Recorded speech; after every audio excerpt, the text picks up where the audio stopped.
কিছু কিছু ভাইয়া আপুদের প্রশ্ন, সতর ভাইয়া কি কাজ করে? আমরা কি খালি ফেসবুকের উপরে নির্ভরশীল না অন্য কোনো ব্যবসা আছে? আসসালামু আলাইকুম সবাইকে। সবাই কেমন আছেন? আশা করি সবাই অনেক অনেক ভালো আছে। আপনারা যারা আমাদের খুবই ভালোবাসেন, আপনাদের জানার অনেক আগ্রহ থাকে আসলে ব্যক্তিগত জীবনে আমরা কি কি কর্ম করে খাই। সত্যি কথা বলতে ফেসবুক ইউটিউব থেকে আমাদের আর্নিং, এখান থেকে যা আসে আলহামদুলিল্লাহ আমাদের সংসার চলে যায়। মাঝে মধ্যে আপনাদের ভাইয়ার যদি ভালো লাগে তাহলে গাড়ি নিয়ে বের হয়, মানে ভাড়া টাড়া থাকলে ভাড়া মারে। তবে আমি একটু অসুস্থ, সেজন্য আমাকে বেশি সময় দেয়। যাই হোক, আজকে আমাদের বাড়িতে রান্না হবে দুপুরের খাবার। আমার শাওর তো দেখেন আয়োজন করে ফেলেছে দুপুরে কি কি রান্না করবে। শীত পড়তে না পড়তে একদম সেই টাটকা শাকসবজি উঠিছে। আর সতর দেখেন নতুন আলু লেলছে, কপি দিয়ে ঝুল করবে আর ব্রয়লারের গুস্ত আনবে। মাসের শেষ তো এই সময় সতর অনেক অনেক বাজার করে, মানে এক মাসের বাজার করে। আদা রসুন লেলছে সব বিলিন্ডার করিতে সতর। ইদানিং সতর কি বলে জানেন,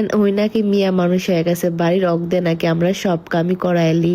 আসসালামু আলাইকুম সবাইকে। সবাই কেমন আছেন? আপনাদের জন্য একটা দারুণ কম্বো নিয়ে চলে আসলাম। একটা হচ্ছে ফেস সিরাম আর একটা হচ্ছে ফেস লোশন। প্রথমে আমি মুখটা সুন্দর করে ধুয়ে নিব, তারপর সুন্দর করে পুরো মুখে সিরাম লাগাবো।